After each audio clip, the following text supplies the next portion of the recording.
Isang demo ang isinagawa ng Commission on Elections o COMELEC Gimba ng Automated Counting Machine o ACM na gagamitin sa 2025 midterm elections nitong Lunes, December 2, 2024 sa Municipal E-Library. Yan ay matapos nitong pangunahan ang pagpupulong ng Municipal Joint Security Control Center o MJSCC kung saan dumalo ang mga key agencies na gaganap sa darating na halalan. Kasama si COMELEC Officer Melanie Palon at staffs nito, naroon sina Gimba DILG Officer Rodolfo de Guzman, si Gimba PNP Nueva Ecija Acting Chief Police Major Ernesto Andres, kinatawan ng DepEd PSDS na Dr. Mario Kiambao na si Ginoong Joel Limos, si PPCRV Head Jonathan Claro, ang kinatawan ni CO Alpha Company 84th Infantry Battalion 7th Infantry Division Philippine Army na si First Lieutenant Michael Regalario, naroon para sa kanya si Second Lieutenant Larissa Macachon. At naroon din ang kinatawan ni Municipal Mayor Jesolito Galapon, ang Executive Secretary nito na si Miss Emily Lopez at ang radyo natin Gimba upang saksihan at subukan ang bagong makinarya. Ang demo na ito ay upang ipakita kung paano i-operate ang ACM, gayon din ang mga bagong features nito gaya ng pagiging mabilis nito at user-friendly o mas madaling gamitin. Pagbaba ng shading threshold sa 25%, kaya tuldok lang ay kaya na nitong basahin.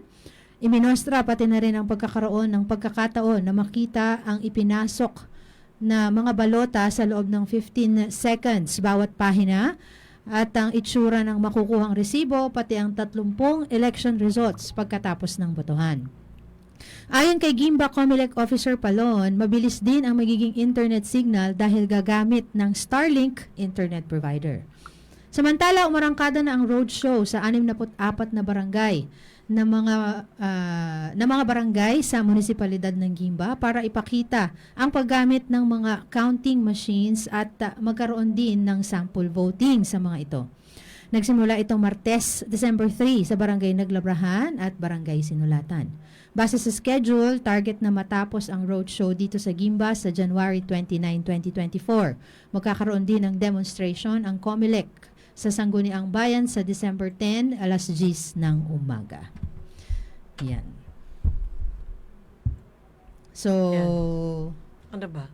Yan yung... May binabanggit si kasi sa mga barangay, parang nag-start na rin sila ng testing. Oo. Ang sabi, ang reaction niya kanina ni Ni Kapol, ay mabilis daw. Mabilis nga, oo. Mabilis siya. Tapos, ang importante dyan kasi, additional merong na? mag-a-assist. Mga additional dun sa dati?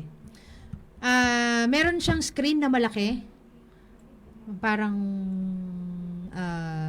siguro mga hindi ko, parang malaking, parang laptop yung style niya na screen. Para makita mo doon na pag ipinasok, after mo ipasok yung balota, babasahin niya, tapos i-render, etc. Tapos papakita niya yung picture nung mismong pinasok mong balota. Kumbaga ini-scan niyang ganon.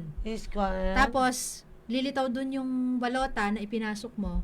Tapos, pwede mo siyang gamitan ng kamay para i-zoom mo kung tama yung lumabas na yung pwede resulta. bang picturean? Hindi rin. Pwede, during the elections, I don't think so. Hindi naman sila pumapayag sa ganyan. Pinapakita doon. Tapos, 15 seconds bawat page. So, pag pinakita, 15 seconds kang pwedeng mag-scan. Tapos, papakita rin niya yung nasa likod niya. Papakita din niya yon para makita nung mismong bumoto. Tapos, after nun, ilalabas na niya yung resulta. Lalabas na yung resibo. Tapos, doon may i-check mo din kung tama yung pinakita sa'yo na photo nung scanned na balota. Tapos, mabilis talaga siya. So, lahat sa isang balota, ilang minute? Ayun ang hindi ko inurasan. Pero, siguro mga 2 minutes. 2 minutes. 2 to 3 minutes, ganon. Oo. Kung mabilis yung... Oo. Kasi sumagot. ha?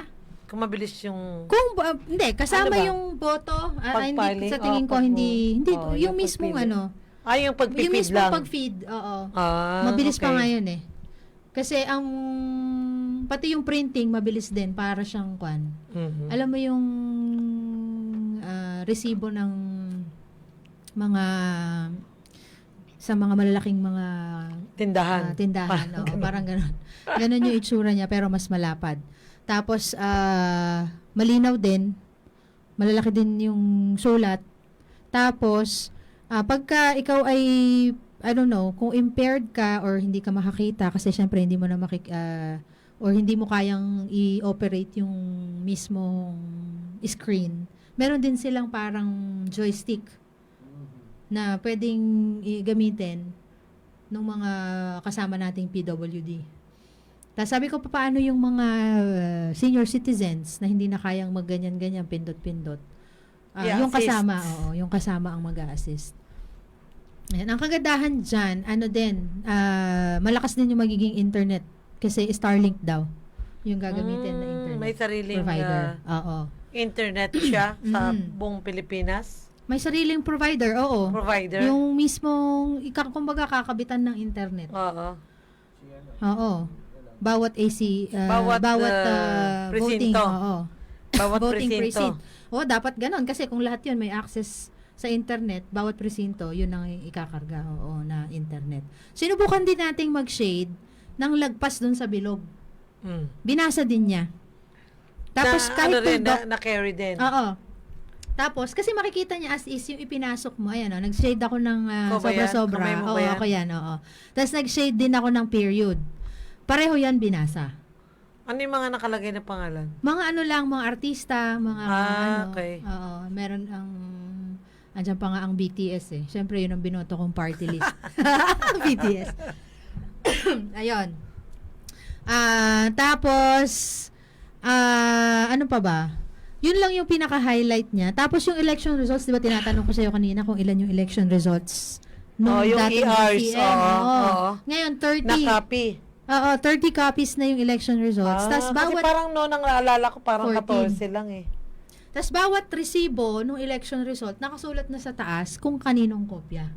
Di ba? Kopya. Ay, ganon. Oo, kopya na. Computerized na rin. Oo. Halimbawa, Kopya media. ng media, kopya ng PPCRV, kopya ng National Comelec, kopya ng local Comelec, ganon. Yun, parang, kumbaga, techie. Digitalized na talaga lahat. Very techie na siya. At, Hindi na siya low-tech. hindi siya, tapos mabilis talaga siya, mabilis, oo. Kumpara doon sa luma before. Pati yung opening at saka closing nung mismong machine, mabilis siya. Kaya, yan yung isa sa mga itinampok kung gaano siya kabilis. Nakakatuwa nga mag-practice eh. Tapos nandun pa si Ma'am Melanie na, alam mo naman, na magaling mag-moderate. Sabi nga niya sa akin, sabi niya, alam mo ba, ma'am, sabi niya sa akin na dito lang sa Gimba merong ganyang klase ng MJCC meet. MJSCC. Kasi Ano yung yun, mga nakita MJ? kong ibang MJSCC, parang nakaupo lang sa table. Walang Ano mga ibig sabihin nga ng presentations. MJCC? Ayan o, Municipal Joint Security Control Center. Sa Kumbaga, library yung yan? security, yung security nung paggagawa, yung mismong, kasi parang, kabilang, parte yan nung nung roadshow eh. Kasi di ba merong roadshow, tsaka yung campaign para sa voters education. So, ibig sabihin yan, dyan sila Nag-present si Ma'am Melanie dyan, tapos nag-present din yung kapulisan natin kung paano yung magiging itsura ng roadshow at kung paano yung magiging security. Kaya, syempre, yan yung isang bagay na hindi nila pinayagan na i-document at i-video natin. Kasi, oo nga naman, security. Ganon. Tapos, ayan, meron din siyang, alam mo yung sa gilid, para hindi daw makita ng mga susunod na boboto. Meron siyang parang harang. May harang siya, ayan. Nakikita mo yung nasa gilid na yan. Di ba parang nakabukas? Parang cover. Oo, cover siya para hindi daw makita ng mga susunod na bumoboto. Okay. Oo, para hindi siya naka-expose kung sino yung mga Parang may binoto mo. pamaypay sa gilid. Ayan, ako na yan. Ako na yung, sa mga nanonood sa atin sa Facebook, makikita ninyo kung ano yung itsura ng screen, di ba? Ang laki niya, oh. Para siyang malaking tablet na, or maliit na laptop. Ayan. Sige, yun yung tapos tuloy-tuloy na rin yung roadshow dito sa Gimba at matatapos yan sa January 29. Kaya sabi ni mo, Melanie, importante na maikot talaga lahat yung mga barangay para Mga barangay. ma-educate yung pamunuan doon, pati na rin yung mga teachers na nandoon. Pati yung mga gustong bumoto, pwedeng mag-try na bumoto. Yun. Okay. Radyo natin.